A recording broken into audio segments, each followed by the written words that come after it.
Hi, and welcome to season 2 of Make It Myself. I don't know how many of you have actually been able to capture the first season, but to me, this is really special. So, first of all, I want to thank Smart Magic Productions for actually giving me this opportunity with their setup. And I'm starting my second season where everything about it is new except for one thing, which is it still continues to be about make it myself. I'm so excited because literally after 4 years, I'm getting to get back into an IP that I started because I was stuck at home. So if you remember in 2020, none of us could go anywhere. Everyone was doing things on the internet. So I said, okay, why should I not? Right? And that actually gave the birth of Make It Myself. Well, I was thinking of it from my point of view also, that I was making it myself. But I did a season 1, which I thought was going to be the only season.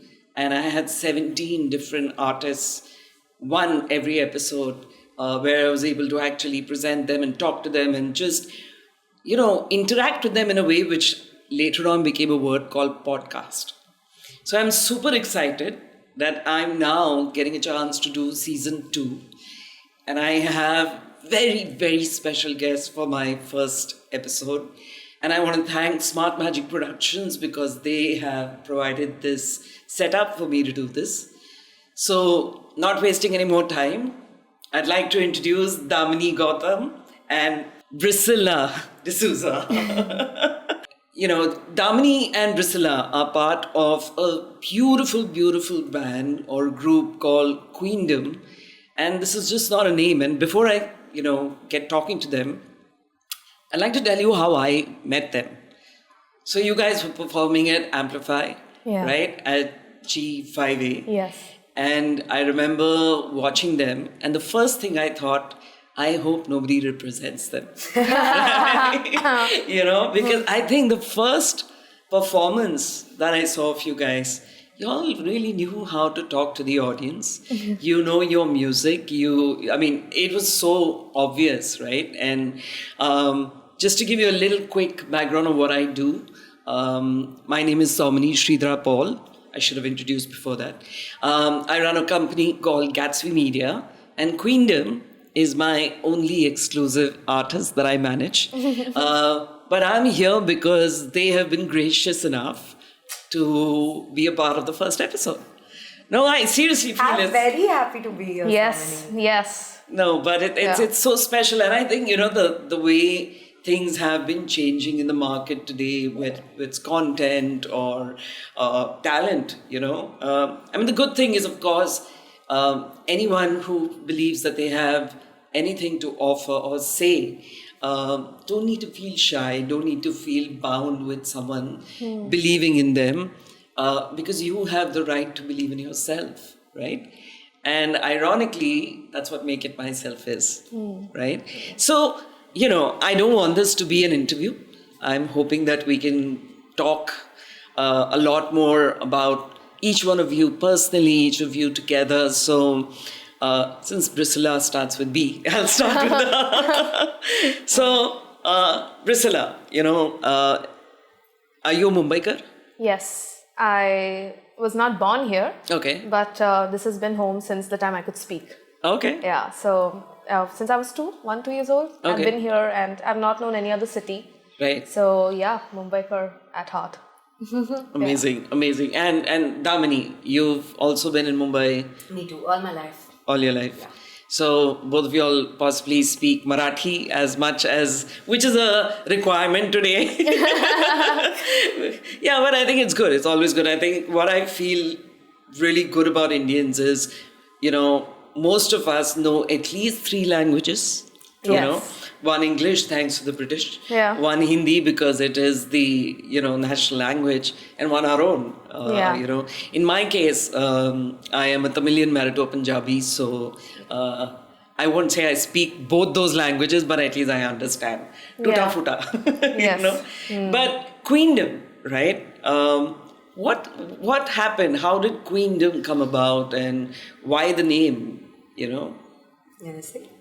So we met in a music school in 2018, and we knew that I think we wanted to be friends, and we seeked each other out. Yeah, we seeked each definitely. other out. We knew that when we sang together, I think singing in harmony is so vulnerable, and it's like an instant feedback. You realize that whether you gel with a person or not. 100%. And I think when we sang together, we realized, we love it. It was lovely. And then we played some, small settings in school, and people encouraged us to, keep that going. Our teachers really did. And this was how many years back? 2018? Yes. Okay, I was wondering, 20 years, you guys are not that old. 2018 is when we met. And then once people encouraged us to, keep it going, I think we also believed in it. And we are very good friends first. Right, We were friends, right. and we spoke about a lot of things. And I think that really did help us in sort of deciding the direction of the project. And our conversations revolved around our experience in the city, or our experience just being here, Yeah. Yeah. And then just talking more about it, ideating, I think Queendom came to us. No, What I love about the two of you when I also interact with you, and that also has taught me a lot in terms of interacting, especially when it's, more than one person, because you are dealing with different opinions. But I think thankfully we've all learned to, three of us, we found a way to respect each other's point of view, and each one could differ also. And it's great because someone like me who is actually managing both of you, I am understanding and creating a balance. Before my long corporate stint, there was a period when I was having my two babies, and I did do a little bit of freelancing. I used to work with Shankar S.R. Loy, right? And even with them, it's the same thing, three different individuals, right? And they were trying to create an SEL brand out of, the work that they were doing. But I think when you think of Queendom, right, you think of the word and you expect it to mean something beyond the music. And I think you guys have thought of it in that context as well, right? So, can you kind of enlighten a little on that front? So it happened very organically. I don't think we were planning to make such a statement with the band name. Yeah. But we loved it once we did think of it, and once we felt like it as a name definitely represents who we are and what we stand for. Yes. I think that came, and the values just followed. We got lucky, that we are similar people from different scenarios, so different backgrounds of life. So we had a lot of common grounds to discuss things that had two very varying perspectives, but also like a lot of stuff in common, So I think our value systems, I wouldn't say fully aligned, because no two people fully align on everything. But a lot of overlaps. I feel like we constantly learn from each other, and the idea of Queendom is also ever evolving. Right. Because I think the more we grow as women, the more things we experience empirically, the more people we meet, the more our minds broaden. So does Queendom. This is a question actually I should be asking you off camera, but I've always kind of wondered. You've always had a third, vocal artist performing with you guys. Any particular reason you've kept it to a girl and not a boy as a third voice? Honestly, I think when we came together, in terms of bond, it was always three women.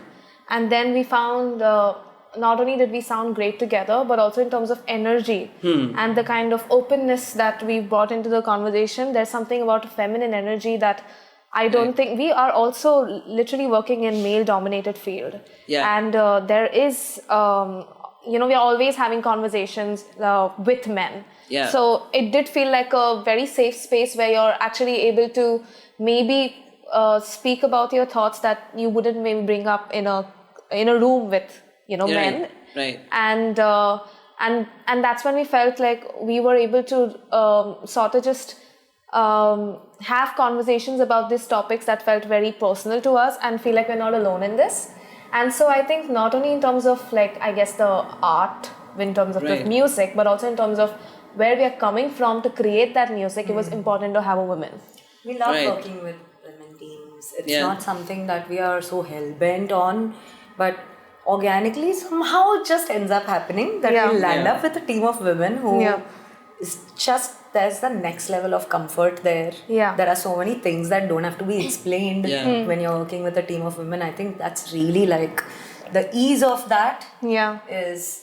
But that's surprising that you say that, because a lot of times, especially when you talk about, in a mother-in-law, father-in-law context, mother-in-law, daughter-in-law context rather, you always say that, in a lot of houses you see the mother-in-law is the bigger problem than the father-in-law, right? So it differs, I guess. I think in this context, it's a mix of what your wavelength is and what you're thinking, and you've possibly found a smoother wavelength, with women. I think this is something men have decided to popularize, that women don't get along with other women. It's easier for them to suppress us in this way, make sure that there's nothing to compete with. So I think it's a very old adage and old idea, which is just, in my experience, hardly ever been true.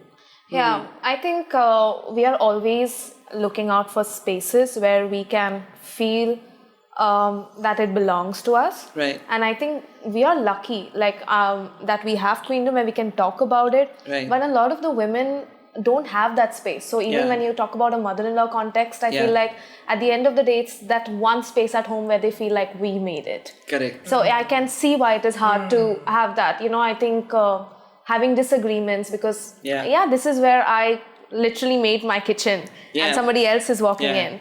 So there are a lot of these it's not about women and women, it's about the space. I was just gonna say that. Exactly. It is always about space, and you've built it, whether it's your and interestingly, it can even be if you're in a rented house, right? It's the space, a concept. Yeah, it's a concept. It's a difference between a home and a house. Right? So I don't want to talk further till I can actually get the two of you to, share a harmonizing moment, which actually got the two of you together. So why don't we, hear something? What do you want to sing? You want to sing, since we're talking about women and taking space and stuff, do you want to sing a line of Pussy Talk? Sure. Yeah? Yeah.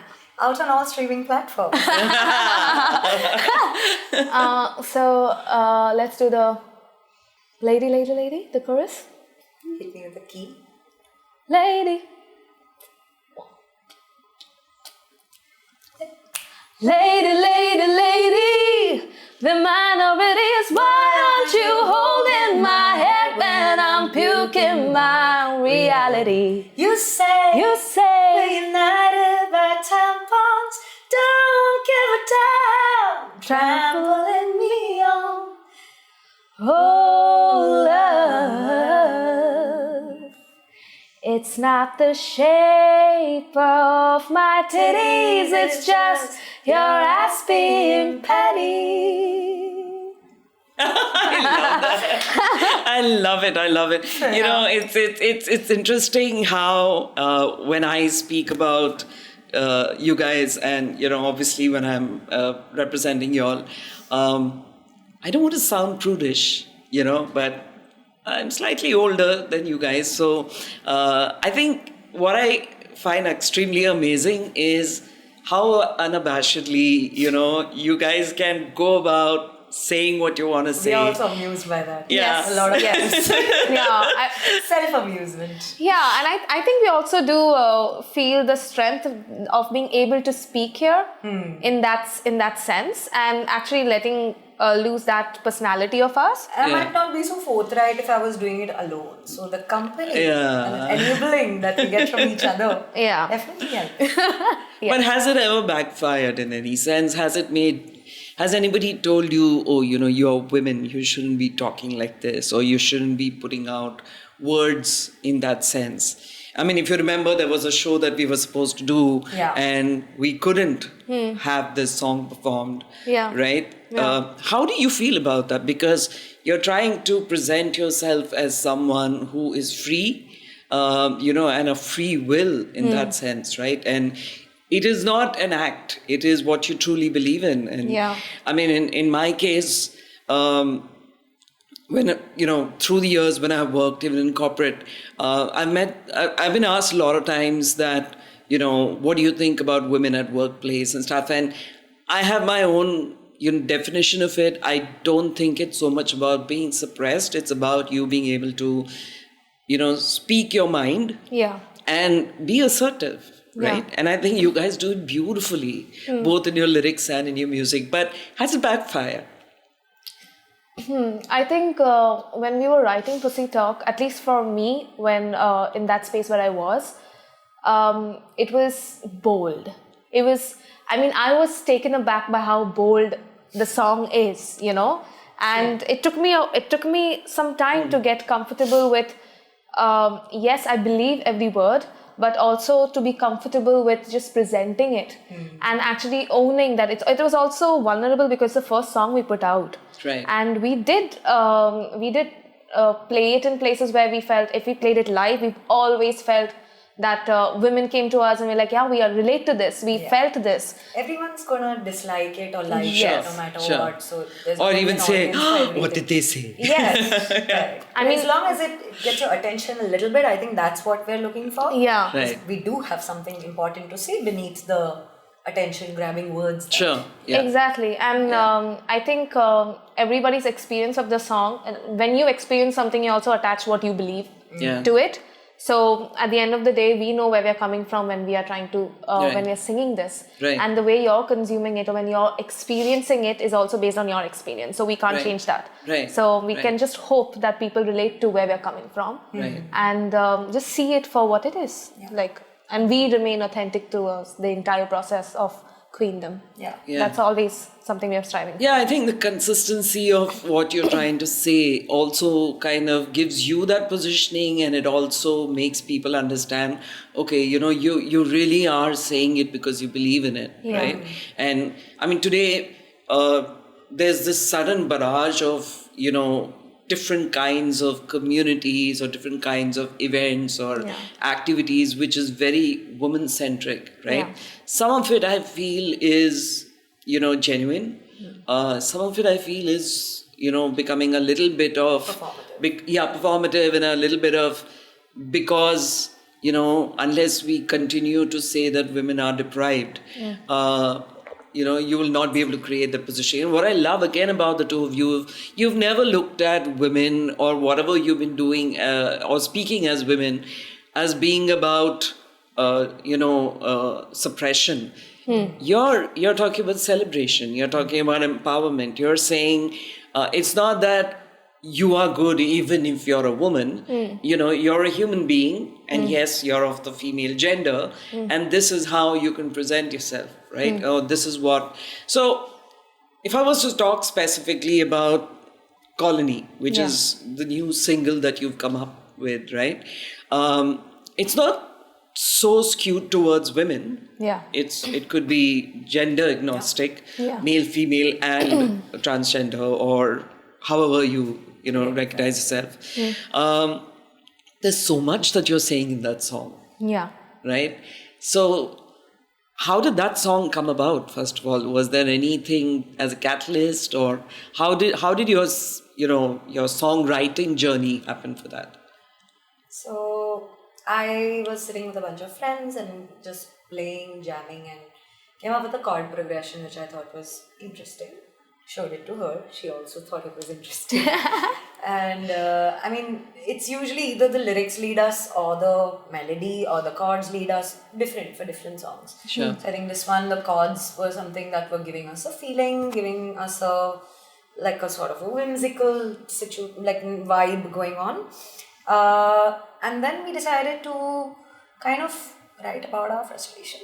It poured out very naturally. I think both of us have a little bit of a concealed rage inside, feminine rage, you can say. So Let's call it human rage, because I think it kind of applies to any gender. Agreed. Yes. We tickled each other a little bit and just started pouring out, and it was Breck's idea to kind of almost use an ant colony as a metaphor.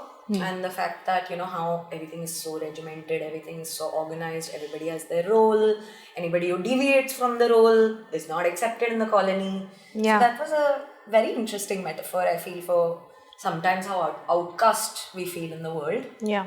And it just flowed after that. You want to say something about it? I think during that time, it's just a reflection of where our headspace was and during those days. I mean, I literally came in a train to your house. So I feel like you're always absorbing, and you're always like in terms of just with, and when we came in together, that was what we were feeling at that point of time, that everything is too fast, we're not feeling like we're belonging. It was, I think, post pandemic, where we are trying to find our space, and also there's questions of financial independence that we are battling. So when let me tell you, that doesn't change. Great, you realize. It never changes. I think it just maybe your geography will change or situations will change, but the need for financial independence, or even once you have it, to sustain it, is challenging. It is. Delightful. It is. No, I think that gives you reason to live. I mean, I always feel we need to really find a reason. Why is God taking a lot of people away and still keeping some? There must be something to it. Yeah. Right? Yeah. Well put. Yeah. No, but if I again go back to what you're saying in Colony, right? I mean, some of the lyrics really talks about how you are, trying to break the norm, and in a way you're saying, would you equate Colony to a community, or you would say Colony is about how people tend to kind of create a sense of this is how it is, and so you should follow it? How would you define it? Interesting. Yeah. I've given it another twist, haven't I? See, if you really look at it from that point of view, I think ants are also, the colony is a community for somebody. Right. When we are looking at like people who maybe feel don't belong in there, also can find a community somewhere. That's why the world is so big. And that's what we are trying to do. Like, I'm sure that both of us are not the only people who are feeling like we're not aligning to certain concept or certain group or certain community. And we are seeking each other out. And in this process, by making Queendom, we are hoping that we find people, or people will relate to us. And it's been, a lot of people have been talking to us, we feel this way, that way, and we really want to build that community. So Colony is just step one towards it. Like Queendom is, I think, is step one towards it. True. Yeah. And everything that we drop out as part of that is sort of an invitation to, let's come talk. Yeah. But how do you see this? I mean, this point that you mentioned, right, about being able to really gather people around. Yeah. You hear this line a lot in the ghazal space, where they say, कि एक आदमी ने शुरू किया और फिर कारवा बनता गया. That's a very common, phrase, which in this context is what a community is. But if you were to say in the next 5 years, if Queendom actually is able to build a brand which is a community, and when you think of community today, we think of various manifestations, right? It could be, simple branding. It could be people who kind of subscribe to. How have you looked at it? Has there been some kind of roadmap, or you feel you're at number 0 right now? At ground zero. I think you wanna say something about it? I think we're just starting off. Yeah. It's also because when we were young, when we were kids, we were seeking out spaces where we could get information from. We were in that space where we were not having access to information. Correct. Now we have access to so much information that we are trying to figure out how to filter it. Correct. We're on the opposite end of that spectrum. Correct. So now if somebody wants to reach out and see communities, there's communities into infinity in the world. Yeah. So the challenge for us, like a struggle for us, is we would be infinity community +1. We'd just be somebody in the mix. Right. So how do we figure out a way to reach people where in an organic way, where they're not feeling like, oh, this is just another thing I see every day, or just another thing I scroll, is a challenge. And that's something I think we are figuring out, how to filter information in our daily lives. So as it's going to be something we need help, it's going to be something that we will figure out along the way. I also think we've made our peace with it, starting small and starting in an organic way that brings us also happiness. Like we don't have to force this in a way, or even with the band, with Queendom, like we are not, I mean, we're people first and then women and feminists and songwriters and everything that comes after, right? So we are not approaching this with some sort of agenda. It's just our self-expression, and I think the community that we want to gain along the way is also an extension of that. So starting small, starting with our friends, because in this day and age, like we are in the era of like a perpetual loneliness, right? Despite how connected we are, that's so ironic. So true. So true. It's so ironic, and it is a task of a lifetime to get people under the same roof physically, to enjoy each other's company even. So I'm trying to figure out what to do for New Year's, and nobody is joining me. But I think like I was discussing with Damini earlier before we started this podcast, I worked in a space where linear medium like television was able to control, what a consumer could actually see or follow. Or, I mean, having worked with Channel V, we used to play music videos like 15 times. So there was no way that you could miss it, right? Today, the need for a community is actually becoming a very strong marketing tool. But what I really love about you guys, and I have to voice this, is as someone who is, working with y'all and trying to build business with y'all, I've never seen, and you beautifully mentioned it, never seen anybody so patient. And I think that comes with a sense of you're here for the music, you're here for your messaging, and this is not going to be an overnight, effort, because you see sometimes a lot of artists also who are like, मैंने एक गाना डाल दिया अभी वो नहीं चला तो क्या करूं? It takes time, right? And one song cannot define you or give you that success that you make. We do have one-hit wonders, but we know they become one-hit wonders, right? And that's all it is. So when you look at, if you were to build Queendom as a community today, right? Say, for example, there are today enough platforms that are enabling that, right? What all would you envision as something that you would want to do and say in that community? I mean, if this was the window for you to say, hey, I'm starting a Queendom community, come join. I would love for people to know, even through this podcast, what can they expect, and I mean, I might be putting you a little bit on. Thankfully, we've thought about it a little bit. That's okay. It's a start. Hey, you can't start walking from day one, right? You've got to first, put your leg front, you got to crawl and then stand up and then walk. So it's fine. But I think if you've got some direction, and you never know, somebody joining your community will possibly give you a lot more, ideas as well. So, but just as a starting point, if you were to start a community page for yourself, what would you want to do there? And how would you want to participate or have people participate in it? So we had this idea this year, and then gig season came along and threw it, for the time being, threw it off our roadmap of things. But I think we wanted to start really small, maybe in one of our homes, and just hosting a group of people and having certain points that can be talked over and discussed and perspectives shared.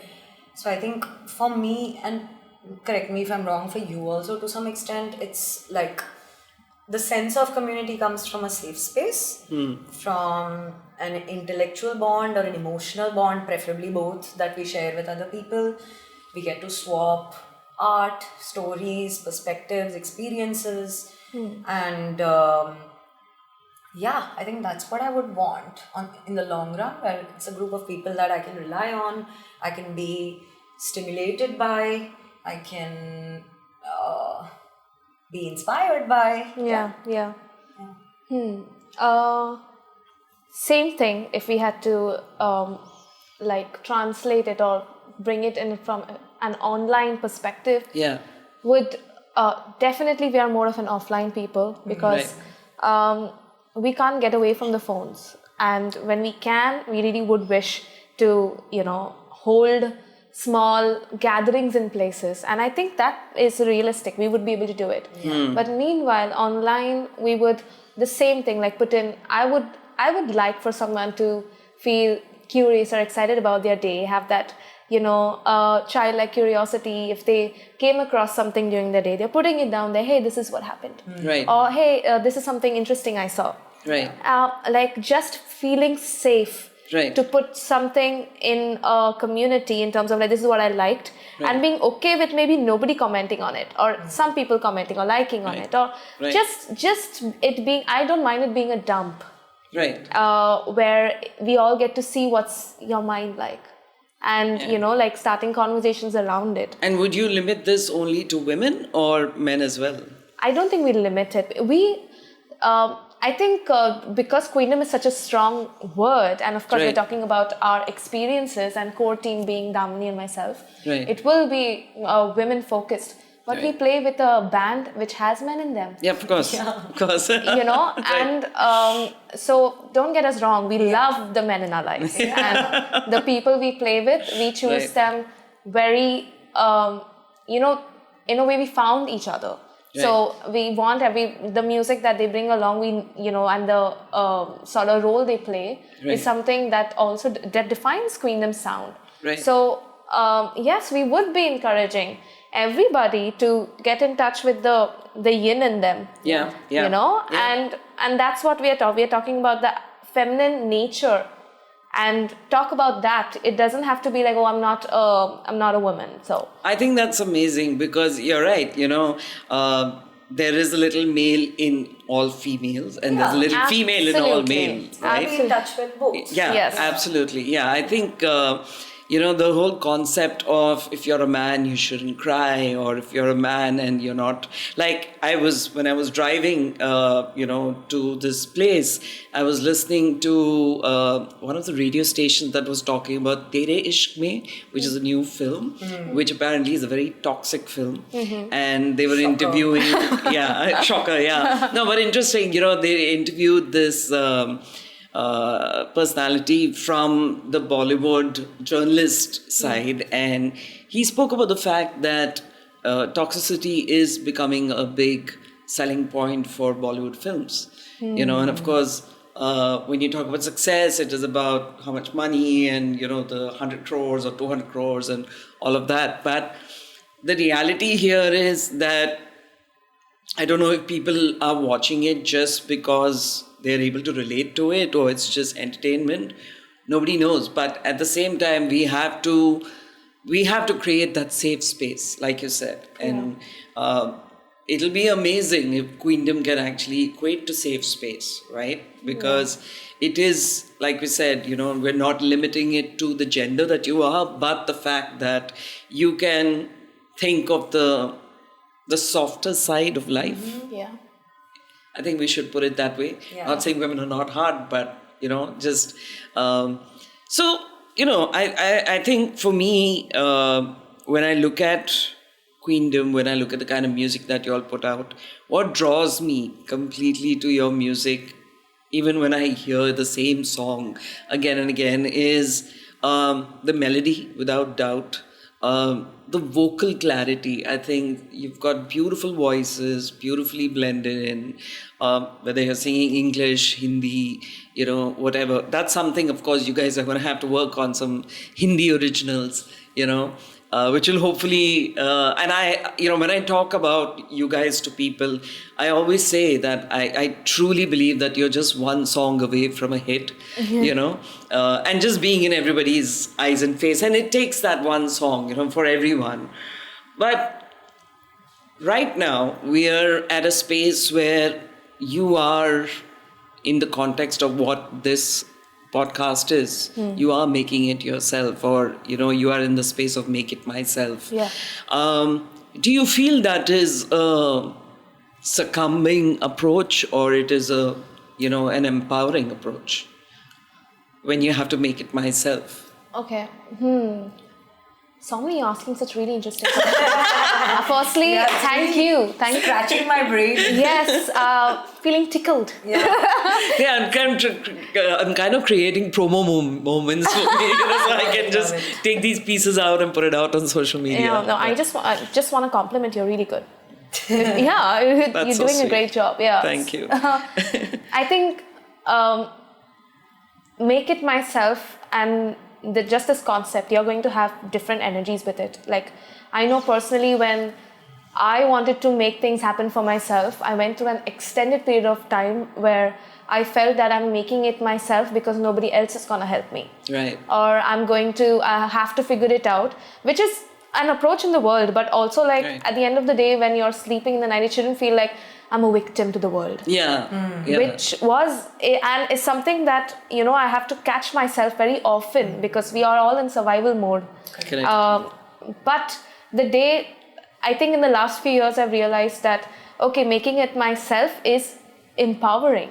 And how do I have a soft emotion to the idea of empowerment, while making it myself being something that's beautiful, it's creative, it's art, it's the softer side of things. So, and there's this pendulum is going to keep shifting from feeling like a victim to feeling like I'm empowered and this and that. And I want to acknowledge it for what it is. Yeah. And also, like, with the people you meet around you, with the conversations you have around you, to realize where you are and how do you move out of it, and what phase of it are you in, is I think that's the important thing. That's where I come from for Make It Myself, because we all will be making it. And that phase will keep going up and down. Yes. It's not going to be consistent or one level, 100%. You'll have your high moments, you'll have your low moments. What about you, Damini? I mean, do you feel Make It Myself is like, man, there's no one here, so I've got to do it, I completely relate to what you say. I think I'm a very big team person. I really enjoy working in a team. It's also a double-edged sword, because sometimes it becomes my crutch, and sometimes it's the best to bounce off ideas from each other and work with that. I think I do really well in team settings, and I'm able to hold that space. So making it myself is, for me, not so much about me doing something alone, but rather maybe me trying to like DIY something or create something that like has a lot of value to me, but not necessarily alone. Yeah, so I mean, coming back to it, the reason why, I called this this podcast, which I didn't call as podcast then, it was just like an interview in one sense. But I think for me, Make It Myself really stemmed from the fact that I met a lot of artists who would always say, oh, I got to do it myself. Like nobody else is. But when I thought for myself, even though I was working in a corporate, I wanted it to be something that I could do without any preconceived notions or so when I think of Make It Myself, I've always looked at it as something which is, in my control. And whether it's, and I always believe when you do something yourself, the benchmarks are a little, less overpowering. As against to when you go to an establishment, there is an unexpected expectation that, you're in the business, so you should be able to create a success out of it. Forgetting the fact that in today's day and age, everyone's talking to the same consumer, whether you're talking yourself or through an establishment. The clutter of the amount that the consumer is getting exposed to is extremely, extremely challenging, which is where, of course, today the need for community has become the big thing, right? Yeah. Bring your community together, bring people who you can talk to, even if it starts small. And one of the most common terms today is 100 top fans is bigger than 1 million fans. Yeah. Right.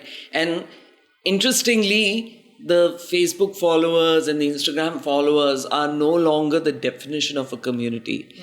they are there. Usme se kaun, who are the ones who will actually speak for you, you know? And I think it's interesting. I mean, it's challenging, no doubt. And it is quite a Herculean task to keep people engaged, you know, constantly. But I think you guys are going in the right direction, and hopefully in the operations of being able to do it in due course, you know, it will get synonymized. If I want a safe place, I should go to the Queendom community, wherever it is, you know, whether it's physical, whether it's online. Yeah. I would love to hear you guys first sing Colony, you know, in your harmonizing vocal instruments. And then maybe we can just have you play a little bit of your instruments. Scrambling, trying to see how everyone's making do with it. All thought I had it figured out. Stacking days of laundry, stuck in quite a quandary. Thoughts are getting kinda loud. Te-do, te-do, ah, ah, ah. Te-do, te-do, ah. I love that. I love that. Okay, so I think we're done with the interview. We can just have you play a little instruments. Yeah.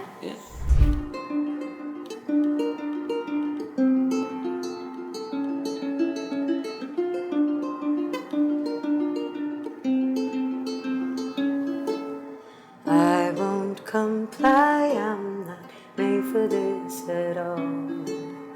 I won't comply, I'm not made for this at all. I won't comply, I'm not made for this at all. I won't comply, I'm not made for this at all. Scrambling, trying to see how everyone's making do with it. All thought I had it figured out. Stacking days of laundry, second quite quality. Thoughts are getting kinda loud. Scrambling, trying to see how everyone's making do with it. I thought I had it figured out. Stacking days of laundry, second quite quality. Thoughts are getting kinda loud.